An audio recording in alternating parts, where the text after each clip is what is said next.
The Morgan Report with David Morgan. David Morgan of themorganreport.com for the week ending 25 March 2022. Well, let's take a look at the markets. One that is a tangible asset, of course, is real estate. However, most real estate is bought on credit, not always, but the vast majority have mortgages, which means it's tightly coordinated with the debt market. So, point is, zero hedge. U.S. pending home sales plunged for the fourth straight month. Real estate is not doing that well. As you can tell, quick read, realize that it may not be a safe haven and probably won't be going forward. There will be exceptions. I do believe rural properties where you can have a farm type of situation could be a mitigation to the overall trend. Next up, and there's several reports, I just picked this one. Russia's invasion unleashes perfect storm in global agriculture. Very true. So much of the wheat comes from Ukraine, and a lot of countries are holding back on their exports and just keeping it for their own nation state. It's not just this, though. It's worldwide. There's lots of reasons for this. Supply chain is one you hear the most often. There's also been weather problems, locust. People paid not to plant, and on it goes. Some of it is deliberate, in my strong opinion. Get my perspective on that. Regardless, planned or unplanned, we are facing a food crisis worldwide, and this is going to put hardship, especially on those of low income. As it states in this article, people react when they are hungry.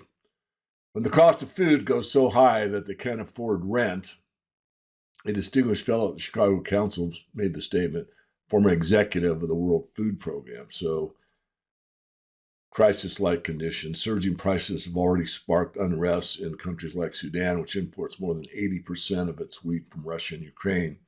As bread prices rose, thousands of Sudanese demonstrators faced tear gas and bullets to protest.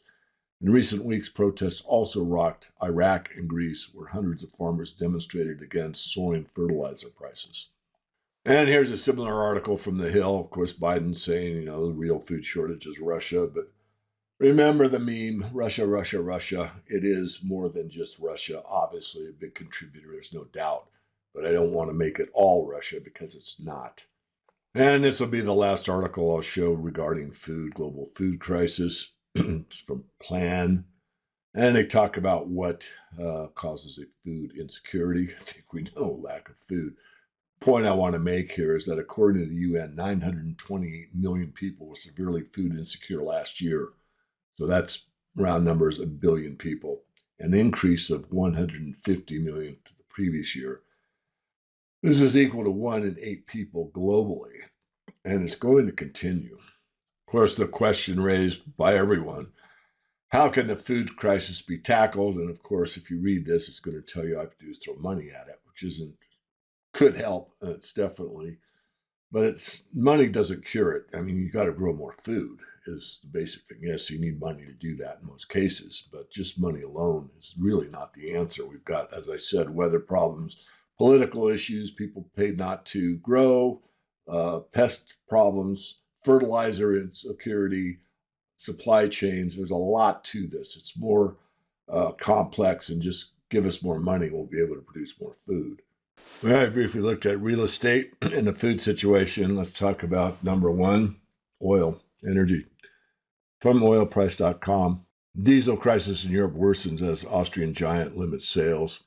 Talks about what's going on in diesel. I think the salient point here is top oil traders see oil topping at $200 by the end of 2022. OPEC warns a European Union ban on Russian oil could have serious consequences. That's probably the understatement of the year. And gasoline prices, of course, are going up. Diesel, which is actually easier to produce than gas, it takes less refining, but it's in my local area, it's $1 above gas prices. So gas prices for 86, 87 octane is around 430, and diesel's at 530. And that's just in my local area. It's kind of the average in the U.S. right now. And I like to tie this one in. This is big oil is no longer unbankable. Big banks arguably have the most power to undermine the oil and gas industry. than any other actor, and in recent years, they have done their best to halt new exploration. In 2019, Goldman Sachs became the first big U.S. bank to rule out financing new oil exploration. 14 international banks have since ended direct financing of new coal plants. It's an open secret within energy circles that the eventual death of oil and thermal coal won't come from environmentalists or even directly from renewable energy, but rather when the big banks decide to stop financing it, rendering it unbankable.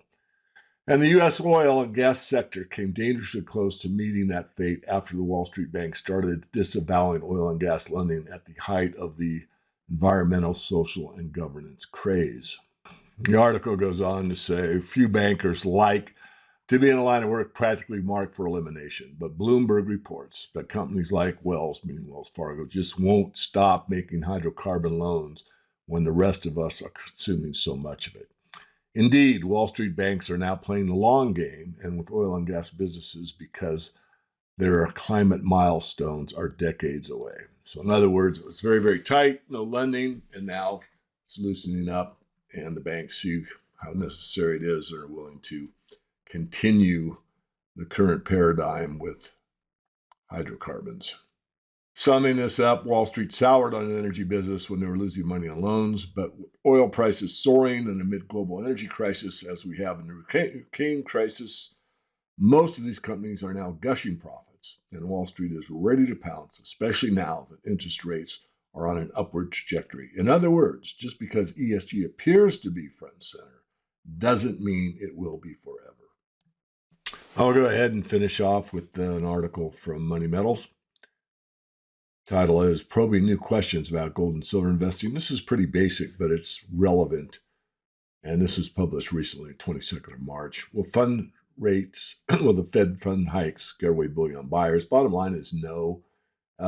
Basically, with the threats of inflation, supply disruptions, war, and soaring debt levels should make investors nervous, and it's likely most of them, not fewer, will find physical precious metals attractive as a safe haven in this environment. What price would gold need to reach in order to make a new high in inflation-adjusted terms? Talks about the peak of $850 in 1980, and the old high would have to be the equivalent of $3,100 after merely adjusting for the portion of currency depreciation reflected by the CPI. In other words, that's a conservative estimate. So $850 in 1980 is equivalent to about $3,100 today. And obviously, we're under 2,000 as I'm making this update. Another question that gets raised, and it doesn't get talked about too much, in the event of a shortage of physical gold and silver, will bullion dealers run out of product to sell? Even if the mint suspend operations, there will still be a large secondary market for coins, rounds, and bars that had been previously purchased. Dealers can get new inventory from customers who sell back to them, though it's possible demand to overwhelm supply and make acquisition difficult at any price. So the perspective on that is this. You may not want fiat. Could that happen? You bet. It's happened in the past. Will it happen in the U.S.? Remains to be determined. So some people will. I mean, they've got dollar debts. They sell their bag of silver. They pay off their house, whatever the case may be. So there will be some transactions. It's just as this last sentence says, it's possible that you have to bid really high for people to part with their silver for fiat. And another question that doesn't get asked too much is investing in platinum palladium risky, given that governments are moving to abolish gasoline-powered cars.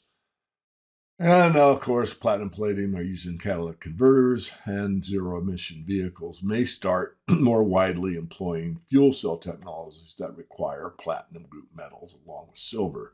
That said, platinum and palladium markets can be more volatile and less liquid than gold and silver. Very true. If you've ever been in that market, and I have for years, the spreads are huge.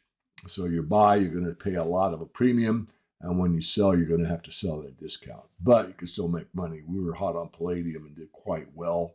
I'm not in palladium right now.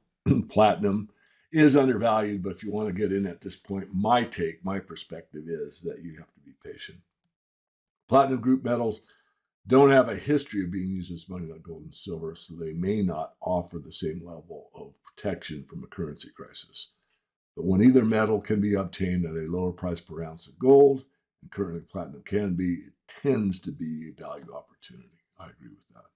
I'll leave it there. This is David Morgan of themorganreport.com with the week ending 25 March with another weekly perspective.